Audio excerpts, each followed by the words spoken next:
Hello everyone, কেমন আছেন সবাই? আশা করছি ভালো আছেন।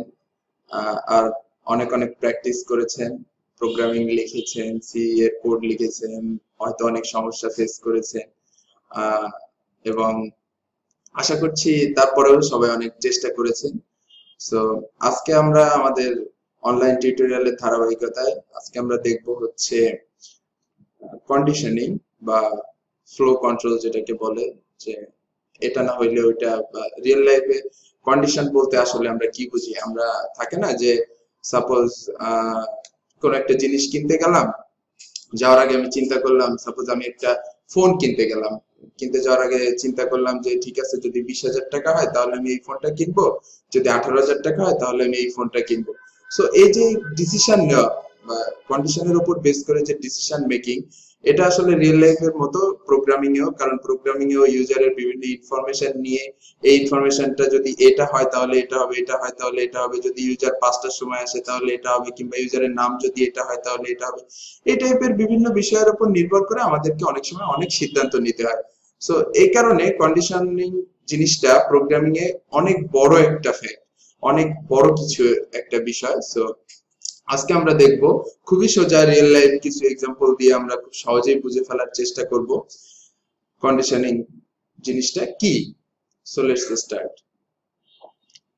আচ্ছা, decision control and logical operation.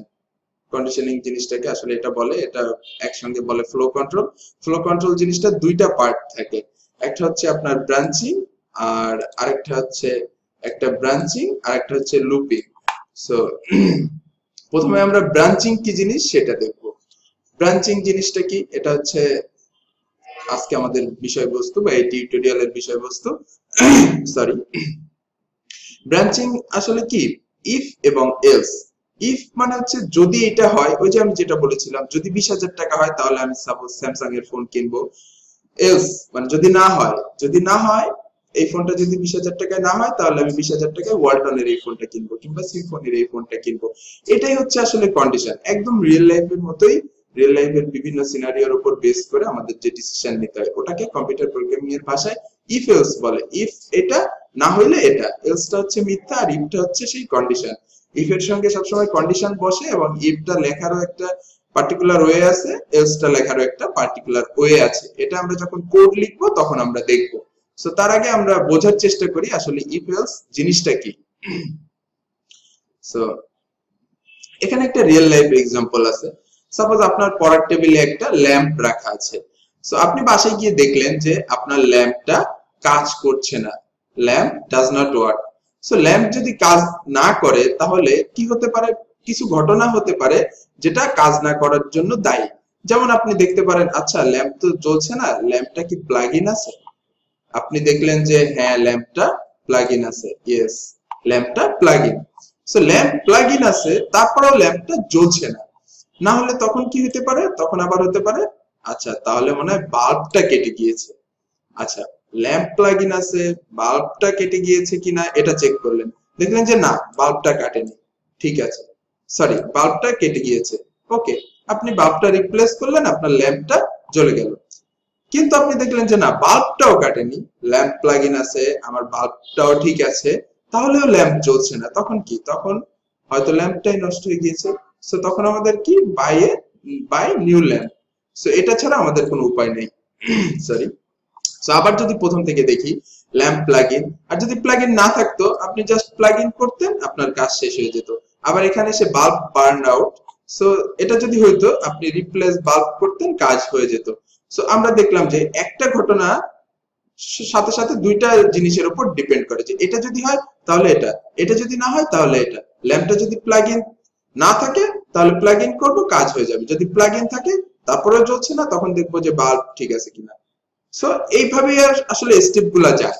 So আমাদেরও ইউজারের বিভিন্ন ইনফরমেশন নিয়ে এভাবে স্টেপ বাই স্টেপ চেক করে দেন একটা ফাইনাল ডিসিশনে পৌঁছাতে হবে। সো এটাই হচ্ছে ব্রাঞ্চিং। আর কিছু এক্সাম্পল দেখি, যেমন এটা এটা একটা গেমস। গেমস এর ভেতরে suppose Prince of Persia, maybe গেমসটার নেম আমি সঠিক জানি না।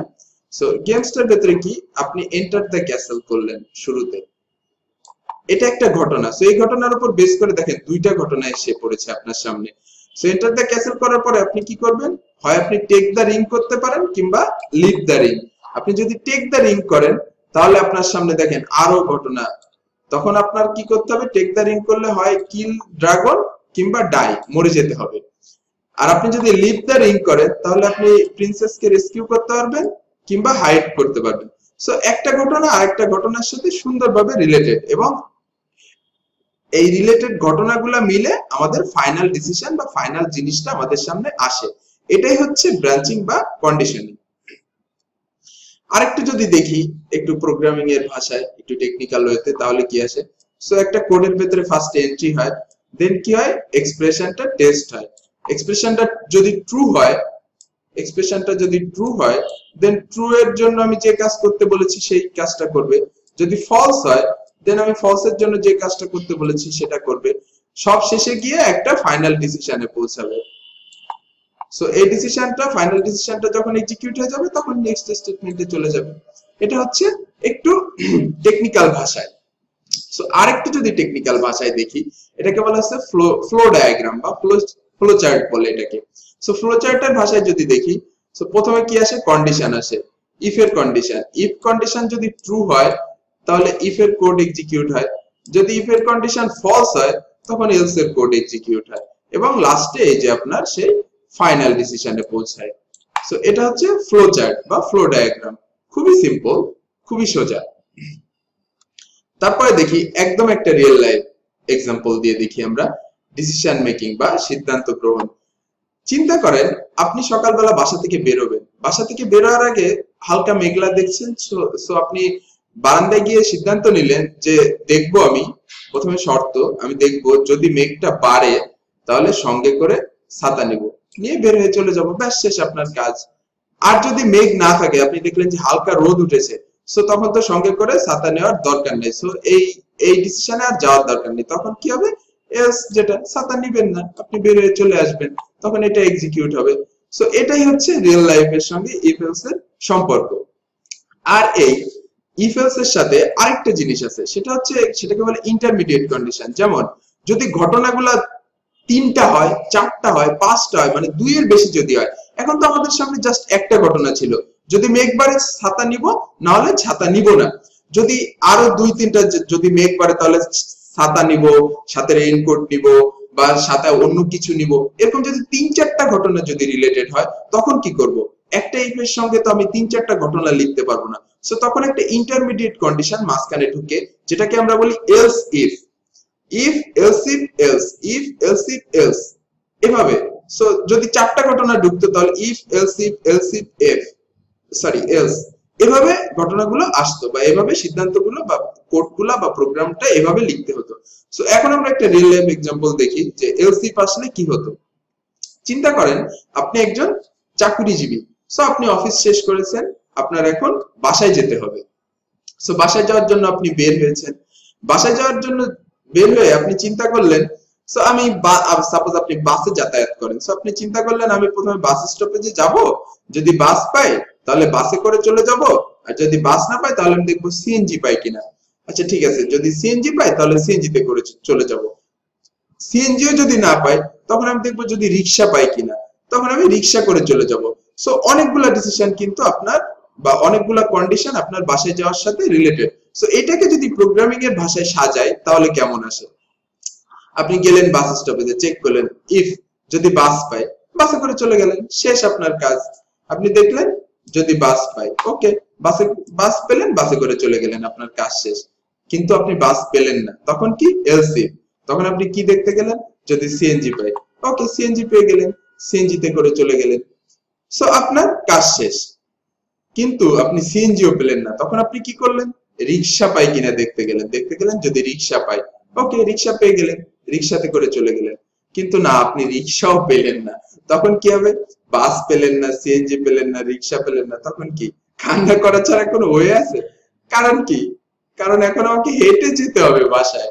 সো এটাই হচ্ছে রিয়েল লাইফের সঙ্গে প্রোগ্রামিং বা কন্ডিশনের সম্পর্ক, যে আমরা ঘটনাগুলোকে কিভাবে সাজাই। একটা if, then else if, else if else, এভাবে আমরা যতগুলা ঘটনা আসবে ততগুলা সেগুলোকে আমরা এভাবে সাজাবো। ওকে, হোপফুলি সবাই এই পর্যন্ত বুঝতে পেরেছেন। সো আমরা একটু কোড করি, আমরা একটু প্রোগ্রাম লিখে দেখি যে কিভাবে আসে। আমাদের এখানে একটা প্রবলেম আছে। প্রবলেমটা হচ্ছে identify the maximum number between 3 numbers. তিনটা নাম্বারের মধ্যে আমরা ম্যাক্সিমাম নাম্বারটাকে বের করব। আমাদের ম্যাক্সিমাম নাম্বারটা খুঁজে বের করতে হবে তিনটা নাম্বারের মধ্যে। ওকে, ভেরি গুড। সো এখন আমরা দেখি কিভাবে ম্যাক্সিমাম নাম্বারটাকে খুঁজে বের করা যায়। আচ্ছা, আগে বলেছিলাম যে আইডি আমি দেব সি প্লাস প্লাস ইউজ করছি এখানে। সো আইডি অন করি।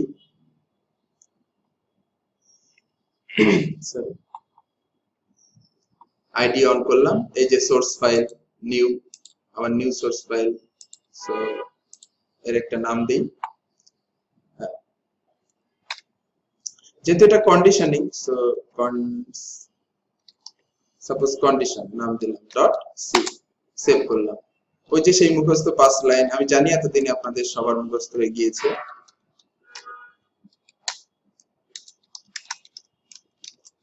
and main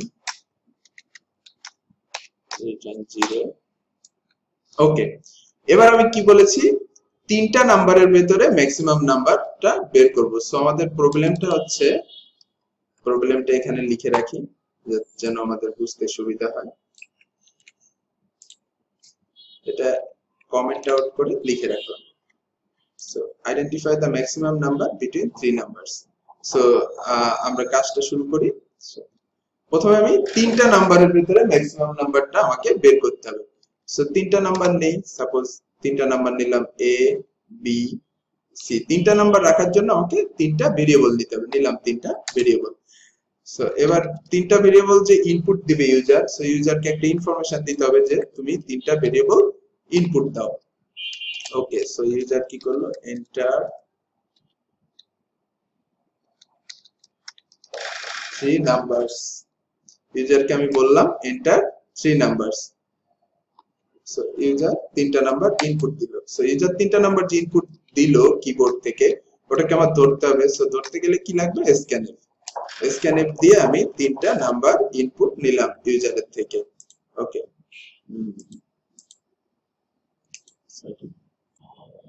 ওকে, সো তিনটা নাম্বার ইউজারের থেকে ইনপুট নিতে হবে। তিনটা যেহেতু ইন্টিজার টাইপের নাম্বার, সো তিনটা %d, জানি এগুলো আপনারা এতদিনে শিখে ফেলেছেন। সো তিনটা %d, দেন ওই অ্যাড্রেসে রাখতে হবে। So ampersand a ampersand b ampersand c। তিনটা নাম্বার নেওয়া শেষ। এবার ইউজার তিনটা নাম্বার দিলে আমি তিনটা নাম্বার নিয়ে ফেলেছি। এবার আমার চেক করতে হবে তিনটা নাম্বারের ভেতরে কোনটা বড়। এই ক্ষেত্রে যেটা করা উচিত বা যেটা আমরা করব সেটা হচ্ছে কি, আমাদের যে কোনো একটা নাম্বারকে প্রথমে বড় বলে চিন্তা করতে হয়। সো আমরা প্রথমে চিন্তা করি যে এ আমাদের সবথেকে বড় নাম্বার। সো এ যদি সবথেকে বড় নাম্বার হয়, তাহলে এটা হচ্ছে, আমি আগে বলেছিলাম যে আমরা কোড লেখার সময় দেখব যে ইফ কিভাবে লিখতে হয়। If then first bracket enter দিয়ে দুইটা সেকেন্ড ব্র্যাকেট।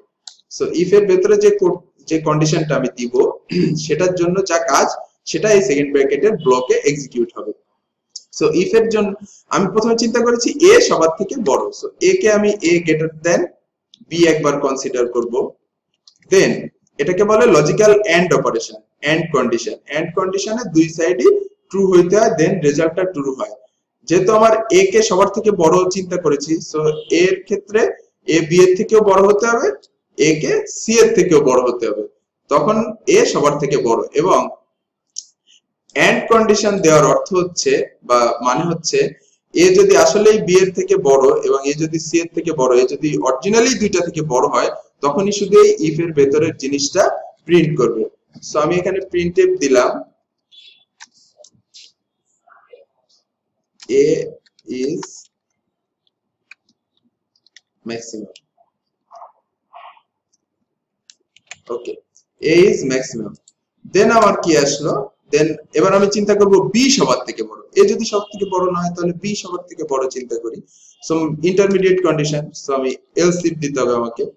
এলস ইফ এর মধ্যে আমি চিন্তা করলাম বি সবার থেকে বড়। সো বি একবার এর থেকে বড় এবং বি একবার সি থেকে বড়। ওকে, ফাইন। সো তাহলে এটা যদি সত্য হয়, তাহলে আমার কি হবে, বি ইজ ম্যাক্সিমাম। ওকে, এবার এ ও বড় না, বি ও বড় না, তাহলে কি সি অটোমেটিক্যালি বড়। সো সি এর জন্য কোনো কন্ডিশন তো আর চেক করার দরকার নাই, কারণ আমি সিএনজিও পাই নাই, বাসও পাই নাই, রিক্সাও পাই নাই, সো হেঁটে যাওয়া ছাড়া তো কোনো গতি নেই। সো হেঁটে যাওয়ার জন্য তো আর কোনো কন্ডিশন দরকার নেই যে জোরে হাঁটবো না আস্তে হাঁটবো।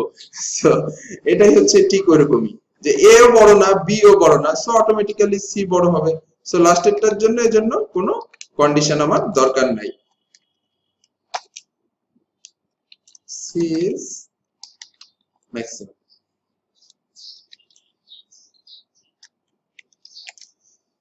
আশা করছি প্রোগ্রামটা রান করলে কাজ করবে, না করলে কর্তৃপক্ষ দেয় নাই। ওকে, দেখা যাক কি হয়।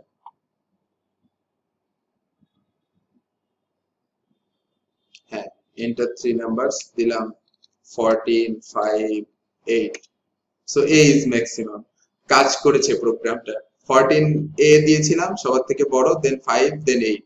কাজ হলো।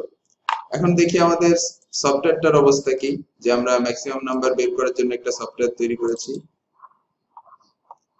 condition.exe। এটার মধ্যে এখন বি কে বড় দেই, 9, 4, 2, সরি 9, 10, 2। সো বি কে বড় দিলাম, বি ইজ ম্যাক্সিমাম। কিন্তু চলে গেল কেন? সবাই জানেন কেন চলে যাচ্ছে, তার কারণ আমি সিস্টেম পজ ইউজ করি নাই। ওকে, এবার কাজ হবে। এবার দেখি হয়েছে কিনা, টেস্ট করবো তো। সি কে সবার থেকে বড় দেই, 9, 5, 14। C is maximum. পেয়েছে নাকি? Everything work perfectly. ওকে,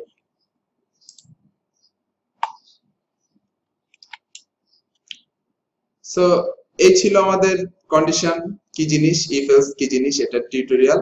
আশা করছি সবাই বুঝতে পেরেছেন, আর সবাই অনেক প্র্যাকটিস করবেন, অনেক জিনিস বের করার চেষ্টা করবেন। যেমন আপনারা কন্ডিশন অপারেটর দিয়ে even odd number, that means জোড় বিজোড় নাম্বার, এগুলা বের করার চেষ্টা করবেন।